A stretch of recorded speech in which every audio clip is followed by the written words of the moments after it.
That again, Status, it's great to have you here. I had the opportunity to work with Status for quite a while during my time at Productboard, and I was always super impressed with his approach, how he thought about product management, his approach to AI, and he has real kind of deep experience within this area. So I was really excited to have him along here today to speak with us, help answer any questions, and kind of just share his perspective and experience on things as well. So what I'll do, Siddis, is I'll hand over to you, mate, to introduce yourself, and yeah, the floor is yours to talk about this topic today. Nice one. Nice one. Thank you, Adam. Hope you can hear me okay. If something blows up, just let me know. Really excited to be here. It's the first time actually be part of this community and group, so really pumped. So yeah, I mean, I'll give you a bit of background and context just to frame like my journey in product management, specifically in the AI space. Because believe it or not, somehow I've been doing product for the last 8-9 years now, and like every experience is somehow related to an AI application or AI enabled solution.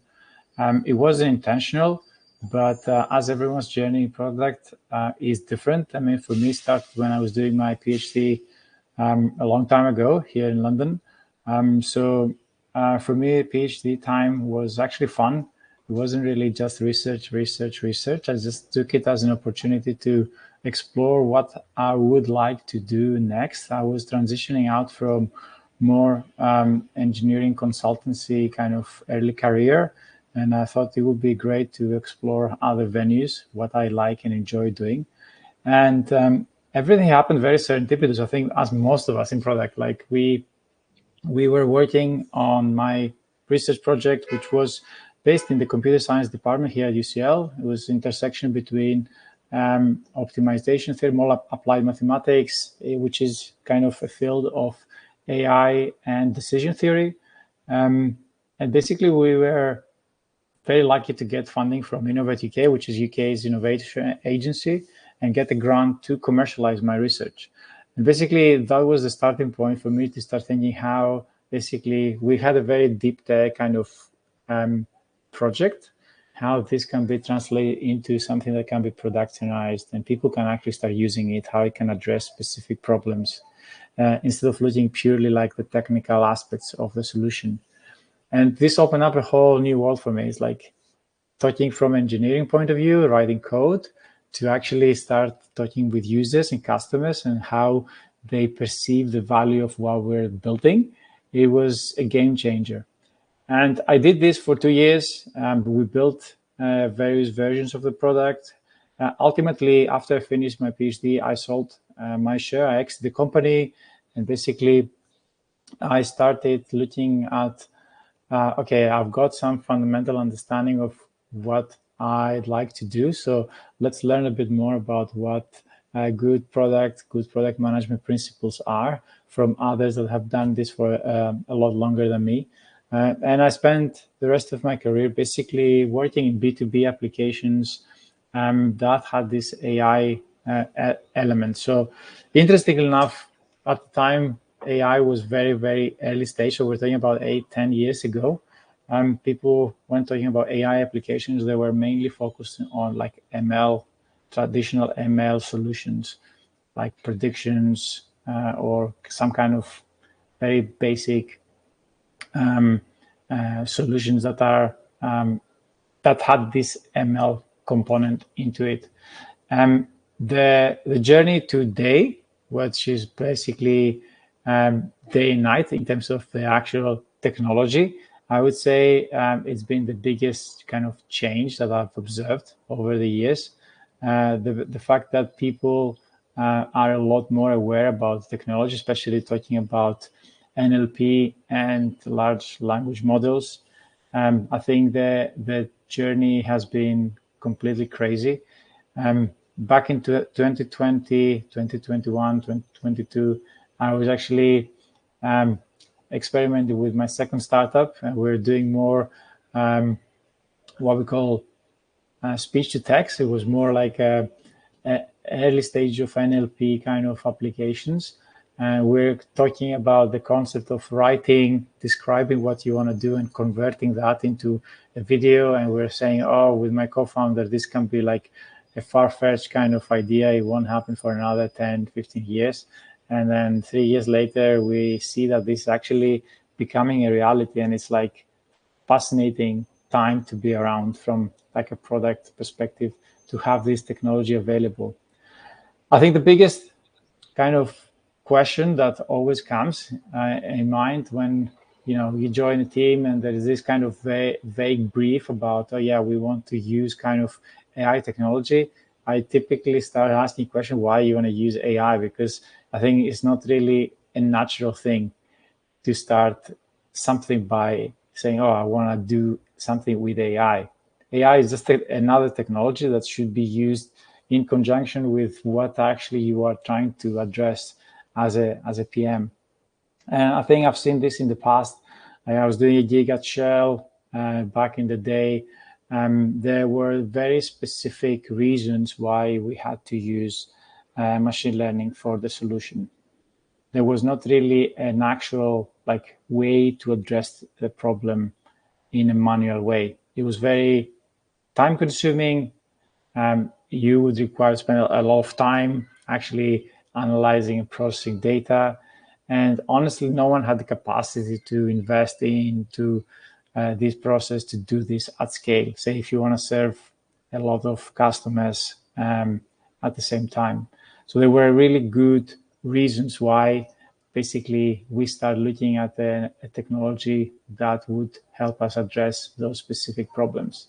So I think this is always the starting point, and I've seen this over the years, that this becomes really the starting point. In our recent example, for instance, as Adam mentioned at Productboard, it was very much the same. The brief was very vague, and gradually we start chipping away, trying to boil down to what is that we would like to do in the domain of product management and how this can serve the platform in the future.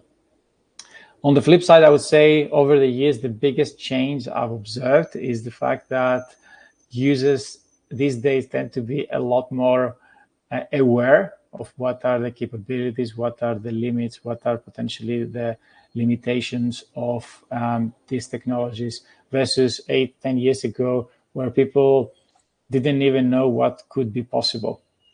And I think that required a lot of education and changing initial enablement, trying to do this kind of co-creation with the customers, co-create with them, try to address these questions and handhold them a bit more to help them basically define kind of solutions, what are the problems, and trying to get the sense of where are the opportunities that may lie. I would also say that on the flip side, again, the biggest change I've seen and evolution in a positive way is how teams are structured. I know we talk about cross-functional teams all the time, but I've always worked with someone, either data scientist or ML engineer, or these days an AI engineer. In the early days, I've seen different models working in different ways. So, for instance, there were separation between the actual AI function versus the product teams, which I think was very, very dysfunctional because there was this kind of two separate modes: doing research, which has very different life cycle, or we're doing research for 6 months, versus product is operating in a Scrum setup with every 2 weeks we had some kind of sprint, and there was really, really problematic collaboration. Plus, there was not really a product person working with, or a dedicated product person working with a data scientist. So they were running their own experiments. Obviously, there was some kind of, they were basically handled as an internal stakeholder versus where things are today. And from our experience at Productboard, for example, the ML engineers are fully embedded into product teams. And this unlocks a huge potential because it makes collaboration a lot more straightforward. Obviously, it's more applied. So there is a little bit more streamlined kind of workflow in terms of the team. But obviously, there are trade-offs there as well. Obviously, depending on how fast you want to move. I think there are some trade-offs in terms of the quality of the research. I think there are still some things to be done in that area when the ML folks are fully embedded into a product team. So I think these are like a bit of a high-level observations over the years. And yeah, I'm happy to dive deeper specifically to, how you ideate initially, how you come up with solutions, and then more we can talk about execution in terms of like day-to-day stuff. And then I think it would be great to also touch a little bit more about the impact, how you measure success of the AI applications. I think these are three areas that I've observed over time that are actually quite consistent, becoming like a pattern. But obviously, if there is any other questions or like burning questions, I'm happy also to dive deeper into those as well. Awesome, Stathis. Thanks, mate. We're certainly a much smaller group than we expected, but we will send this out. So apologies for that. This is like the most in-demand one. Yeah. And I'm not sure what happened today. But look, I've got tons of questions here already, and I'm sure Christian does as well. Christian, do you want to go first, mate? Yeah. My first question is about the problem with ethical AI. Is this a real problem in the product management world, or it's something just I don't know, hypothetical? No, I think there are definitely good reasons why this will become a lot more of a problem. I think depending on the industry you operate, for example, if you are like in medical healthcare, if you're in law, if your users or your customers deal with sensitive data, it's certainly an important aspect that PMs and the teams need to consider. For example, like if you use a pre-trained model, which most of the companies use a pre-trained model from OpenAI, Anthropic, or wherever, those models have been trained on either synthetic data, either data that are available online. So again, there is a level of diversity, so there should be kind of a good amount of diversity in the data to give you some good results. But obviously, if you're working on a very specialized application, I would say you might need to go down the path of training your own model with whatever that means in terms of the technical implementation potential risks that are involved. I mean, these days, the main concern we hear is about privacy and security of the data and less around the ethics, the pure ethics of the generated solution that AI could give you. And that's particularly the case for larger enterprises. They have specific legal requirements and security concerns. And we've seen that even right now at Productboard, a lot of our enterprise customers have opted out from using AI. And again, I think this is a real situation. For example, I'll give you some numbers. We run a survey from the customers that haven't actually activated the AI solution for Productboard, and I think around 15 to 20% of them, they called out the reasons that are either security or legal reasons. They're not necessarily the ethics, but I think that will give you, like, at the moment, this is what we hear as the biggest kind of limitation or kind of reasons why they are not using AI. That's super interesting. Thank you. Oh, that's super interesting, man. I'm going to jump in with another question here that kind of builds on that. Like, are you seeing, because there's certainly a pattern that was and perhaps still is happening where leaders, CEOs, founders, like there's the ultimate AI buzzwords, right? It's like making sure that you're building stuff with AI.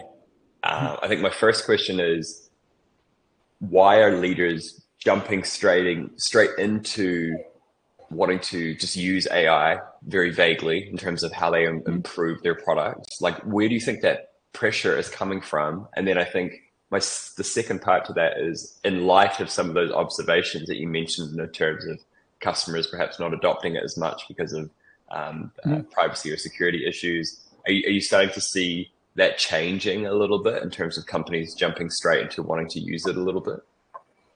Yeah, that's a great one, right? So I think to your first point regarding where people see the urgency and the pressure, I feel, again, I would give you the perspective from at least like the VC ecosystem, which I think I'm more familiar with, but also have some hypotheses broadly. Like a lot of companies that have raised through VCs, I think they have this pressure from investors to jump into the wagon of this trend, which is, I think, fueled by the recent kind of macro changes on the market and the just kind of potential pressure they got on revenues, the ability to sell products, SaaS, in an effective way. And I think a lot of investors actually potentially see that pressure, and they give that pressure to founders to experiment, or have you used AI to do this? So this is purely like from like the market, I would say, dynamics. On the other side, I would say it's kind of the lack of understanding, like, of what you could do with these technologies, right? Because as I said at the beginning, it's not a solution, right? AI is a technology that enables you to build a solution. I feel a lot of founders think that AI will solve all of their problems, all the business problems that they might have, and ultimately this becomes problematic because they think, oh, it is going to be a savior. I'll just send some prompts to ChatGPT and I'll just make my customers happy, and I'll just, get higher engagement and my revenues will start going up. Which is not really the reality, right? A lot of people want to experiment, but if you look at companies that are actually generating revenue, AI companies that are generating revenue are like handful. Like except like GitHub Copilot, which I think is a very good case study of actually generating revenue through their Copilot. I think there are just a handful of other pure AI startups that actually managed to create this kind of business case around their AI solution. So I think there's this kind of misconception about what AI could make and bring to your business. And the other side is more about the pressure that they get from the market and potential investors, competitors announcing stuff. And yeah, I think it is kind of potentially, in some cases, misleading, right? You can take away from actually focusing to your core use case and workflows you're trying to address as a business and say, okay, let's invest 25% or 30%, 50% to this new AI experiment and see what works. I think I'm all up for experimentation, but I think as long as it's supported by a solid thinking and alignment with your business strategy, that's absolutely fine, right? But if you say, oh, let's use AI to make us better, I think it's just a bit of a naive kind of thinking. Yeah, I completely agree. I was listening to something the other day and it was talking about the insane multiples that AI companies are getting on their valuations. And one example was around a UK pharmaceutical company. I can't quite remember the name, but they essentially changed their name to Name AI. And that had like a 20% stock increase. And they were drawing some similarities in terms of what was happening when kind of web was first kicking off. So like Amazon at the beginning was like Amazon for web, I believe, or something like that. And other companies were trying to kind of get on that train of positioning themselves towards that. So it's going to be interesting to see how that evolves. I think a follow-up question to that would be, I think product managers and product leaders that I speak with, they perhaps struggle to have those conversations with senior leaders in terms of how do you either push back or find some common ground with, I don't know, perhaps executives or CEOs that you're working with in terms of how you should be thinking about AI at like a really high level and not just running with it.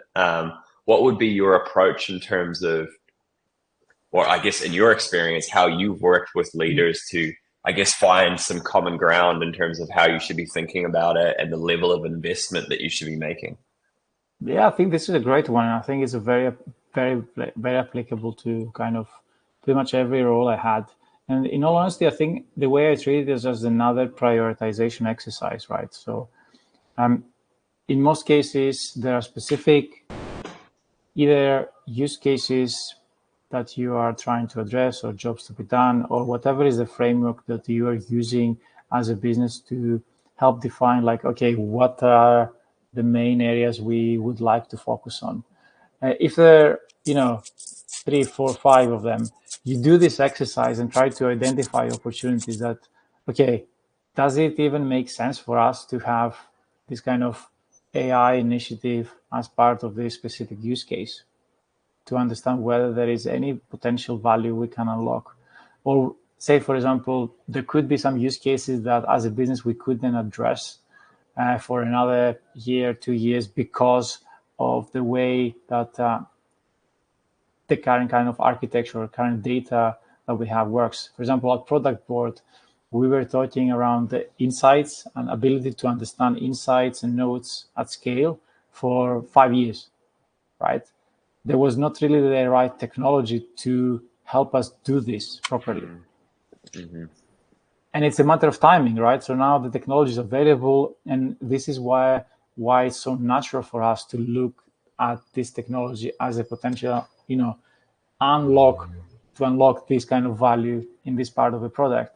And this is what we actually use as a way to prioritize and say, okay, which parts of the product make sense for us to invest into, and say, okay, is this the right approach? So I would definitely do this kind of as an exercise, a workshop with senior leadership. I understand like what is the appetite for this. Is it really like a one-off thing, or we actually strategically see that AI can bring value to the business? And this could be done, obviously, you can run some competitor analysis, do some market analysis, potentially run some even financial exercise, right? Potentially look at what are the right segments of customers that have the biggest problem. And for example, it could be massive customers that really don't engage with this part of our product. And we want really to bring those customers into the platform more and more and keep them engaged. And we see that as an opportunity to bring them in. So these are like all of that part of this kind of analysis that you do, and obviously identify the potential opportunities within the existing products or the existing product that you have. And this would be the first thing that you do before you start looking at completely net new opportunities, because that's obviously a natural thing. Oh yeah, we can summarize things, or we can just create a ChatGPT, a chatbot experience. And I see like as a default solution, oh, this is our chatbot. It helps you with something. Is it really the core workflow that people are struggling with in your product? Probably not. But I think because everyone's doing it, they say, okay, let's do it. And these are like very interesting examples that you should try to avoid as a PM or as a product leader. I know the urgency might be there and say, okay, do you need to prove that you can build with AI? I think very few people have doubt that they can build things with AI these days. It's easy.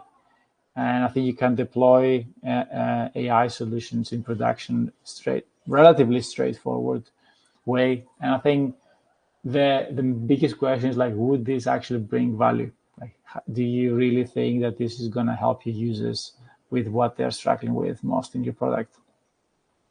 Mm-hmm. You just opened up a whole bunch of questions for me on that. But Christian, I'll let you go first if you have anything specific. Yeah, it's a question very similar with this subject.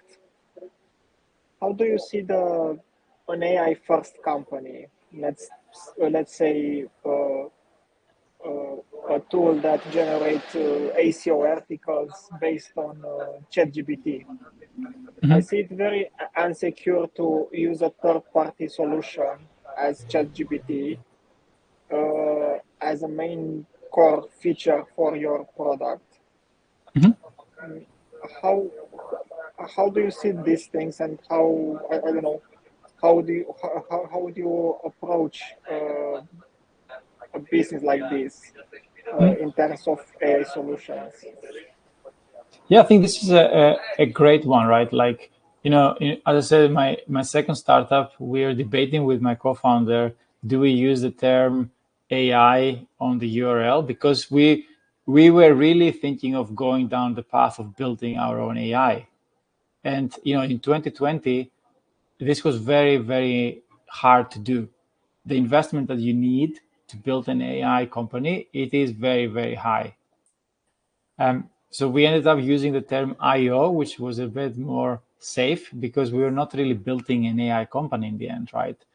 I think these days, everyone uses the term AI because, as you said, they use ChatGPT or one of those vendors to, call themselves AI. But I feel ultimately the question is up to the founders or the PMs to decide whether they need to go the path of building their custom AI solution. As I said, the risk of doing that could be quite high, but obviously then you can build that niche or specific USP that no one else has. Maybe for a period of time until one of the big dinosaurs actually, release something and just make your life more difficult.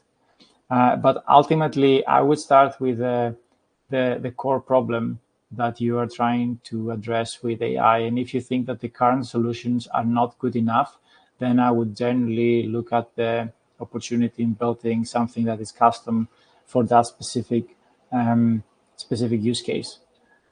Because, as you said, ChatGPT is good for like a lot of like mainstream, like B2C kind of problems. So if you draft an email or just do a post or whatever. But if you are an enterprise that you have very specific needs, it might not be the right thing. It might not address your needs. Data security might not be there. All the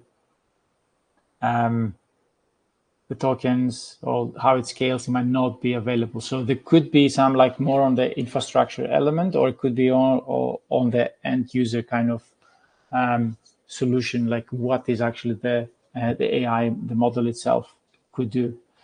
The open source community is very active anyway, right? So you could be using, you shouldn't be starting from the beginning. Maybe there is obviously some open source models that you could be leveraging. And I think there is going to be some interesting trend in that direction in the next months and years. People will be building a lot more versus the other model, which is commercialize everything, just have a closed ecosystem. So I think it will be interesting to follow this dynamic and see how things will work. Obviously, there's going to be some consolidation that is already there. There are some big players.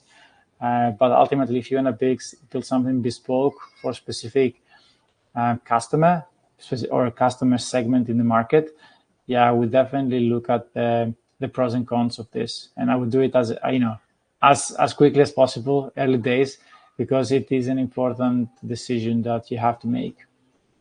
We had this, by the way, when I joined Productboard 2 years ago. We were building our own models, NLP models. The process was very, very, very long and tedious.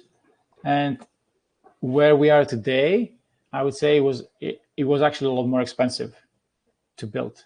Not just the cost of infrastructure, like how you host those models, like using OpenAI, for instance, it's just super cheap. But I'm also talking about the actual development cost, like engineers developing those models. It just takes quite a long time. So you need to have like this kind of very deep tech kind of track. You need to convince investors potentially to back you about why is this needed versus using something else off the shelf. I don't know if that helps, but I think Yes, it's a good question. thank you. Stathis, I'd like to go back to your kind of comments around identifying opportunities. What are the best ways to, identifying opportunities to leverage AI? And I'd be curious about like, what is your mental model for identifying those opportunities in terms of, like, is there any differences in terms of how you approach it compared to, I guess, normal kind of prioritization of building software? Tell me a little bit about your process, how you do it. Yeah, I think ultimately, initially I was generally trying to create a different way of prioritize this, but ultimately I realized that there isn't much difference. That's why sometimes I find like if you're a PM and you need to prioritize an initiative or what you want to do next, there shouldn't be a difference. Ultimately, our main goal is to bring value to the users, right? And ultimately the business. So everything should be, if you have a decision tree that you basically decide what to build next, there shouldn't be any difference. Because it's like, why would I build this kind of AI-powered solution versus a non-AI-powered solution? Like, what would be the impact it will have into the business? So ultimately, you would use a typical prioritization approach to identify this. For me, the way I use this is like what this AI solution could do for things we have in the backlog and we couldn't even address in the past, right? Right. So we couldn't really solve this problem without AI. So that this becomes relevant now because actually we have a solution to address it. Is this going to be that impactful versus doing something else? If yes, then definitely we should look into it and try to address it. I wouldn't do it just for the sake of it, and I wouldn't try to force this AI component to the normal kind of way of doing like prioritization. So we prioritize to build, an integration versus building, a collaboration application or commenting. So why would you build one over the other? It's all about like what you'd like to optimize for at this point in time. So for me, this is how I think about it in terms of like deciding one versus the other. Always comes back to, okay, what this would make, what would move the needle the most for the business. And I think this is where the biggest problem sometimes lies, right? A lot of people, as I said earlier, go and build AI things because they can't build AI things. And they fall into this trap that, yeah, we can do a chat, but okay, what is the actual impact that it will have? Would someone become a paying customer because of this chat experience? Probably not. Right? Yeah. I think engagement of AI features, I'm trying to speak with other PMs from companies that build AI features, and the engagement tend to be around 20%. That's what for actually using the AI features, which again, I haven't seen an outlier that's like way higher than this. People try the adoption. It tends to be quite spiky at the beginning. You release something, people are excited to try, but then that sticky element, if the use case is not core, then it just drops, right? Because it just becomes another thing. Oh, sounds cool, but it doesn't really make any difference.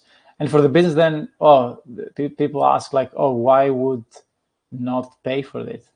Because probably people that don't want something like this.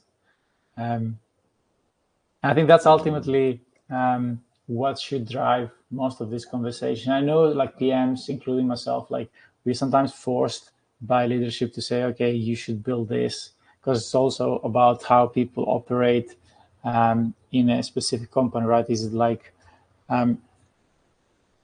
a true customer-centric product practice, or is more like a top-down implementation?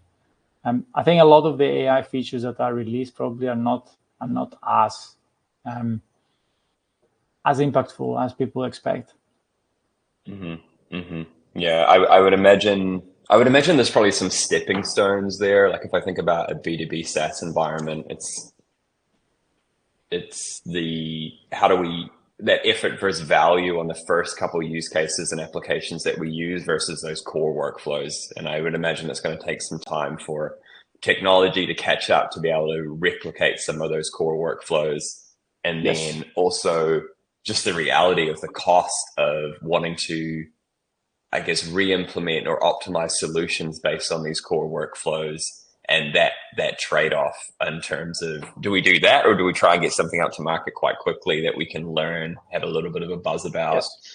I was gonna follow up around this, because actually, in my view, I think it's like building AI features versus building AI workflows. I think the second always wins.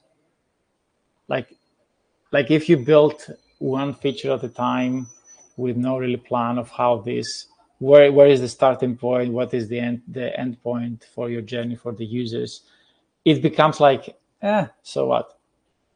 If you tie it as a workflow, that's where actually you can actually start seeing impact. And we've seen this over again, because if you try to either create a new workflow or improve an existing workflow with AI capabilities, then people will go back and back because it's something that they are used to doing, right? And then with this new AI capabilities, you help them save time. And actually building these AI workflows, though, it's difficult because you say, okay, you need to first, as we said, you need to build this kind of, what is our product strategy? How can we get there? And then, as you said, like how we gradually build this, because then it's just not really 0 to 1. There's probably kind of to start seeing the impact, you need to start building things incrementally, which is actually it's not as straightforward. And I think just a follow up to that one is around some of the challenges that I'm hearing from PMs is the uncertainty about how to roll out these improvements and also how to measure success. And I think just to add a little bit more context to that, I was speaking with some of the PMs recently at Intercom, and what they found is that they've started to spin up like innovation teams that are essentially AI teams, really. And they've got a lot more kind of ML engineers. And for them, there's a lot of reluctance to start rolling things out unless it's perfect. However, the more traditional PM teams, they want to get it out. They want to learn from it. They want to see if it's being applied correctly. And between the two of them, there seems to be a little bit at odds in terms of what success looks like and how do they measure quality. So I think just to go back to my question, I'd love to hear your thoughts on, I guess, experimentation in AI applications and how you roll them out, and then how you think about measuring success to keep investing in it. Have your thoughts changed on that? I think this is the main kind of battle and argument we have typically with leadership as AI product teams. Because it's not as you build another product feature or functionality. Things tend to be more deterministic versus when you have an AI application, there is an element of accuracy, right? So I think I completely empathize with those folks at Intercom, because it's easy to deploy and move something in production.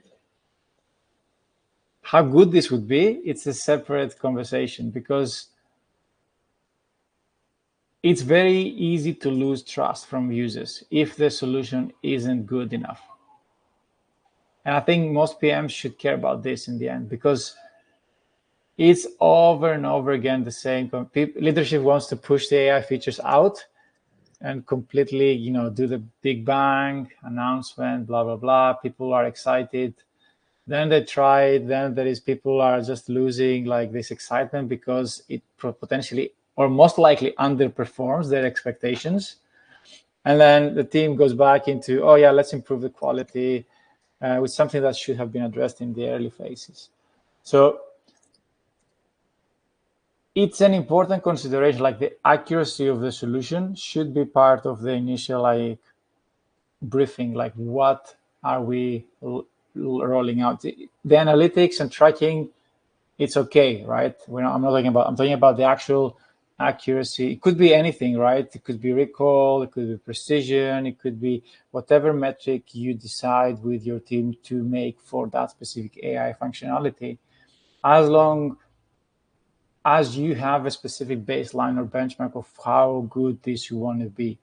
And I'm not saying it should be 100% accurate for everyone. Going back to what we discussed earlier, like you focusing on a specific segment of users or customers you want to unlock, right? And you say, all right, for these specific customers, maybe we run a specific early access program that we tested, and we have a disclaimer, guys, this is early stage, we'll work with you and we'll just gradually improve it. So give us feedback as much as possible. And it can be a small closed group that you test and experiment with. And then once you reach that specific threshold you want to hit, then you just roll it out gradually. I feel this is the most kind of safe approach to implement this experimentation without really losing this excitement from rolling out AI functionality that could be really impactful, because it's really hard to recover if the users lose trust from this functionality, because maybe a second iteration could say, oh, we rolled out some improvements, so you guys go and test it again. But to be fair, it's like it's not as easy to convince people to say, oh yeah, let's spend more time trying something that I was very disappointed earlier. And do you think a good use case of, a good example bringing that to life would be around the differences between how ChatGPT has been rolling out its improvements and kind of wowing the world, and then Google kind of rushing to it, and just the internet just getting flooded with all these examples of how it's going wrong, and perhaps them not being rewarded for that? Yeah, because it's easy to prepare a demo, right? You prepare a demo with mock data and make it look that it's actually doing everything. And then once customers try it on their own data, in their own environment, things go south or things are not really optimal. And then leadership goes to the product teams like, okay, guys, why is this not working? Obviously, it's not working because it's not meant to work like this 100% of the cases. So I think, to be fair, like it is the product manager's job to define who are we building this for, right? What is the right type of customer, the right type of user that we want to build this functionality, because it won't work for everyone. And I think everyone should make their peace with this, right? It's not going to be for everyone yet, at least. So do the homework, define who you want to build it for, what are the type of data, the type of problems they have, and then you can actually showcase impact, because if you can demonstrate that this is accurate and people are actually going back to it, keep going back and back and back, then you have a winning combination to start, either building more functionality or expanding the type of segments you are targeting, right? And I see this also in like product marketing kind of launches and announcements, that people tend to use this as the term magic, or it works for everyone, it solves all your problems, and then it creates this kind of false expectations. And to be, as I said, like people are aware of the limitations of this. People have used, most of the users in B2B SaaS, like they use ChatGPT in one way or another, so they understand like how much they can get out of it. obviously, if you're working on a specific platform and you use it for your day job, you don't want to waste time testing things, right? You want to make sure that you save time. So you are like, want to go, boom, it helps me.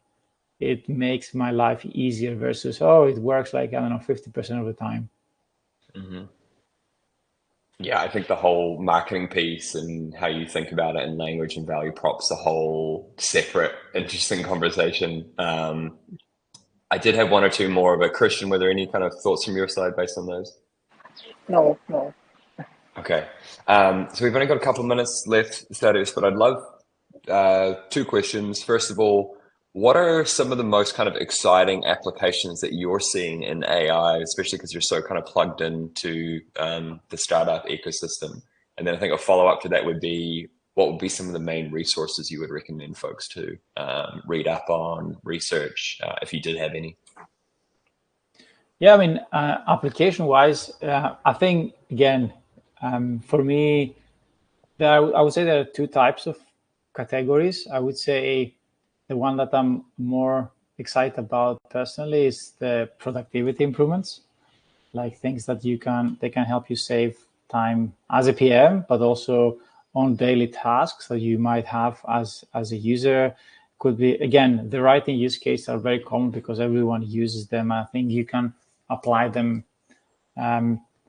very easily on your daily workflows. And I think there's going to be eventually a new set of experience. And I think we start seeing also the way you do semantic search, things that help your daily task to become more efficient and productive. So this is one area that I'm personally, as an individual, quite excited. The second area, I would say, it's more like niche enterprise use cases. People are starting to look into this, and I think we will see more examples of businesses that actually trying to address specific business problems. Could be very niche problems that people couldn't do before, right? And I think this is going to be probably where we see a new wave of actually more deliberate, I use the term deliberate AI companies that are focused on specific problems that enterprise have that couldn't be solved in the past. It could be, as I said, data security, it could be data management, or it could be, creating knowledge graphs for your own data that could be very specific to an enterprise. So I see these two areas, but the second is more from the way I see like business applications of AI will evolve. In terms of resource, I think there is so much out there. I would say like there is definitely a lot of newsletters I'm following, like more technical. I'm following like the algorithmic bridge. Obviously, there is I think Ben's Byte I'm following. There is a few more. There is an AI for everything or something. I don't know what's the name of it. And there is Last Week in AI. So there's a bunch of resources I'm following. I can put them maybe afterwards on the thread. Awesome. And they send you like weekly updates, and it's hard to obviously stay on top of everything, but definitely it's nice to get those daily or weekly updates of what's happening. And again, if people have time to spend on Twitter, I think Twitter is a great resource for what's happening on AI front. Lately, I'm very excited about more like agentic workflows, which is a new emerging area in the space, like how basically use LLMs to improve your prompting and everything. So I think there's going to be some interesting evolution of the current kind of solutions. I'll pop them as well. I have some videos I'm watching on that in terms of how they work and what people could do with them.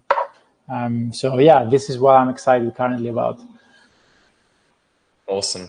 Here, Stathis, thank you so much, mate. Really appreciate, as always, your really thoughtful answers, your perspective, your insight on it. There's so many threads that I would like to pull on, but I really enjoyed kind of digging a little bit into the prioritization aspect of it, the measuring success aspect of it, the managing kind of senior stakeholders and the evolving nature of it. And I think, yeah, I agree. I think the next 6-12 months is going to be super interesting. And I think the role of a PM and how they make decisions is also going to be a really good one for us to kind of think about, and also how we support it. But I appreciate you joining today. Sorry we didn't have as many folks. I'm going to name and shame them because they were really excited. But I know they'll have some questions, and then hopefully we'll also have you back here soon as well, because yeah, there's a lot of other topics that we can dig into. Sounds good. Thanks, guys. Thanks so much. Hey, Adam from Colab here. If you enjoyed that session and that conversation, give us a comment or a like and let us know what you think. And if you would like to learn a little bit more about Colab and how we help individuals step into and also thrive in product management at higher levels, check out colabcohorts.com and you'll see why we're a little bit different.